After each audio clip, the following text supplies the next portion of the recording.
Zach, coming off that series against Tech and knowing that TCU is up this weekend, was there a concern at all about I don't want to say overlooking Texas State, but maybe not fully focusing on this game when you have such a big series ahead of you or coming off such a big series? No, not really, because we saw what happened this weekend. A couple plays here and there that we can look at, and we flipped that series right around. So I think that we kind of thought to ourselves, we got to get our feet back under us right here in this game right here before we head into such a big series. I think that's such an important way to look at it. Is just this was a growth game for us, and it's going to help us out when we go to TCU this weekend. So you had the big swing tonight, but this streak that you've had these last 23 games, what's been working for you at the plate? Why do you think you've been able to kind of have this on-base streak that you've had? I just think that I've had a pretty good approach at the plate. Obviously, it didn't work out today. I had 2 punches with runners in scoring position, so that's not acceptable. But I think that I just had I've had a good approach, and I've been able to be mature and take my walks when they come, and not get out of the zone too much. And I think that's something that's been really helpful for me. How confident do you feel going into this weekend against TCU about how this team is playing right now? This team can compete with anybody. I have full confidence in this team. We had, looking back on the last weekend, we had, I think it was probably 2 bad innings where we gave up a crooked number, and that's the difference in the ballgame. But I think that we have a full steam of confidence, and ready to get to Fort Worth, ready to get to work tomorrow, though, first. Got any other questions for Zach? Coach, you hear us okay? Yeah, I got you. Great. Awesome. Do you want to start off with the comment, or you want to go straight to questions? Yeah, that's fine. Typical night at the dish with the north wind blowing, and guys filled up the strike zone, and we had a good plan going in from a pitching standpoint on what we wanted to do and who we wanted to use, and they executed that really well. And I thought offensively put together a lot of good at-bats. It's not a night you're going to go score a bunch of runs. I think Ivan hits a home run there in the 4th or 5th. It could have, really blown the game open. It ends up being a F8, but that's the way this place plays when the north wind's blowing, and it's a good overall team win. Thank you. Appreciate that. Dustin, go ahead and start us off. Sean, what's allowed Lucas to find a lot of consistency in his recent outings? You guys have been able to kind of stick him out there in any role. He gets on the mound tonight, throws strikes. Beginning of the year, he didn't kind of look like that pitchability lefty with the stuff, but that seems like forever ago because he looks like a different guy now.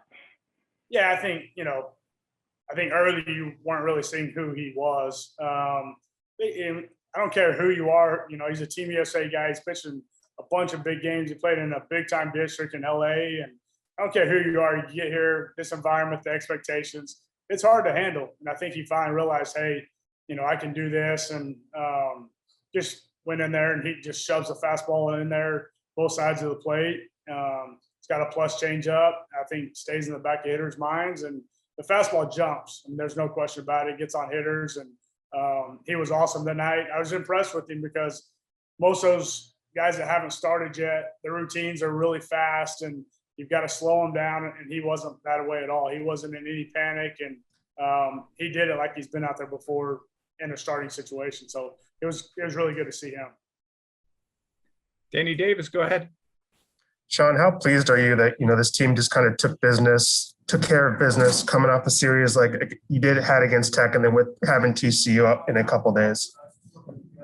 Well, I think good teams find ways to win, no matter what the situation is. And you get beat 2 out of 3 at home, and there's a burn in there. They're not real happy right now, and I think we feel like Tech played well. We played well. We did a couple small things not very well, and had 2 big innings. And the sign of a good team is they can move past it and prepare for that next team. But it's tough for these guys, 18, 22 years old, not to look towards TCU. So it was a very professional approach about it, and definitely shows the leadership on this team that they can prepare for the next opponent and just play that game, not worry about what's in front of us.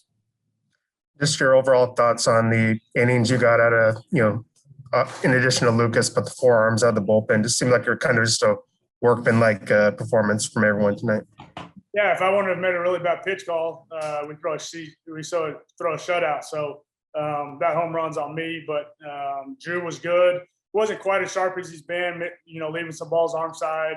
But that's, it's going to come, and he found ways to get through it, which I like to see. I mean, it's easy to go out there when you have A stuff, and I felt like honestly he was probably C stuff, and find a way to log 2 innings for us, which was big. I thought Cole Quintanilla is the best he's thrown since he's been here. It was electric, lights out. We need him to build on that. I thought Tanner was impressive because he wasn't good early. And those earlier in the year when he had those outings when he's missing arm side high, it was a struggle for him to really find it. And in the inning, he made some adjustments, and it was really impressive. He shook to both breaking balls there in 2-2 counts and punched out 2 left-handers looking. So, and Nixon's Nixon. Dude competes.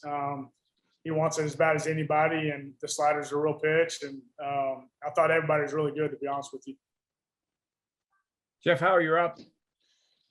Sean, going back to last year, when everything got shut down, and then throughout the off season with guys' schedules getting disrupted from, what they would normally do on the mound in the summer and fall.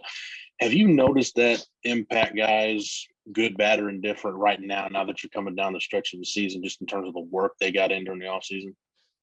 Yeah, I mean, you like to trust your players at the end of the day, but you can't be there to hold their hand during that time. And, to be really frank, I think you can see the guys that put in a lot of work and were dedicated to it, and the ones that were like kind of went about their business, but not, probably the way they really wanted to. It shows, and it's taken them longer. And but I think the biggest thing is we've got a good group, and they're hungry, and it's not a group that I know from the pitching side. I can speak on that side because I'm with them every day. I don't have to motivate those guys at all. I mean, there's zero. It's player ran. Our meetings, they communicate really well with each other. And I think, there's no doubt the position guys are the same way. But when you have a group of guys that run the group, and I don't have to do it and light fires under them and all that, it's what you want as the coach, and it's been fun. And then where's Cole right now, Quintanilla, just with his confidence? And it seems like now he's kind of a power arm you can really rely on in some late innings or some big innings right now.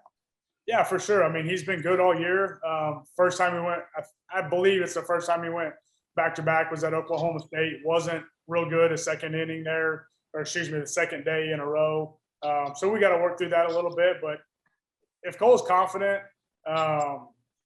and attacks and has the right mindset that he's building every single day, he can beat anybody in the country. I have no doubt in that. And like I said, tonight's I think the best 2 innings he's thrown in this uniform. Got one last one. Danny Davis, go ahead. Sean, while we have you, Tristan Stevens, what has he done this year to kind of, take that next step and become that reliable, Saturday number 2 starter for y'all? Well, Danny, I think it's probably more what hasn't he done. He comes in here with the slider. Sinker was solid, but in those short, leverage outings that he's been in his entire career, you're going to rely heavily on your best pitch, and it's a swing and miss pitch. And the thing that's awesome about Tristan is he's grown up wanting to be a starting pitcher for the University of Texas. And during quarantine, his work, he did everything in his power to give himself a shot to go earn that job. I'm glad it's worked out for him. He's hungry every single day. Walk in the facility today, and the guy spends 2 hours on the mound doing dry stuff, and that's just part of his routine. And he's gotten better as the season's gone on. That was a little bit of my worry was, all right, scouting reports get out. What does he do? He starts logging these innings. I think him and Ty are up in the 60 range, somewhere in that range, maybe 50. But, some guys start to break down, and he takes care of his body. He's an absolute freak when it comes to flexibility. And you just can't say enough quality things about that kid, on and off the field. And he's earned everything he's gotten. And that's the beautiful thing for me is he earns every single outing he goes out there. And I think what's cool too is his brother's going into Navy SEAL school, and he takes a huge book out of that. I mean, the guy absolutely turns into a different human being on game day with his mentality and his approach, and it's a beautiful thing to see. Dustin, go ahead. Sean, you mentioned you don't really have to do much pushing of these pitchers because of the leaders they have amongst that group. How big have Ty and Tristan been for Pete? You know, he mentioned after Sunday that last couple of weeks he's really been getting after it in the weight room and kind of following those guys' lead. Have you kind of seen, you know, Ty and Tristan kind of take him under their wings a little bit and say, hey, this is how we go about our business? Yeah, I think so. I mean, I don't know how much, you know, I'm not in the locker room, you know, and hear the conversations. I think it's more just him watching, to be honest with you, and just going, you know what, these guys are pretty dang good. I might need to do a little more if I want to, you know, log the innings that they do, compete the way they do. And I think the cool thing for me is Ty and Tristan's work in between allows them to be really confident on game day. Pete was an okay worker, and I think he'll be the first one to tell you that in between outings, and he was really good on game day. And so if he can take a page, you know, out of their book and learn from them, the sky's the limit, you know. And all of a sudden, you're starting to see a tick in velocity come back, and the breaking ball was the sharpest I've seen it. The velocity was about the same, but it's later, it's quicker, and that's done in between outings, as you know, Dustin. And it's a sign of a really good staff, is they can learn from each other, and the competition amongst those four starters has been really fun, you know, to watch them just compete against each other and want to one up the other guy. And that's a beautiful thing about, you know, the game of baseball and a team, is trying to beat the guy in front of you. So it's been cool.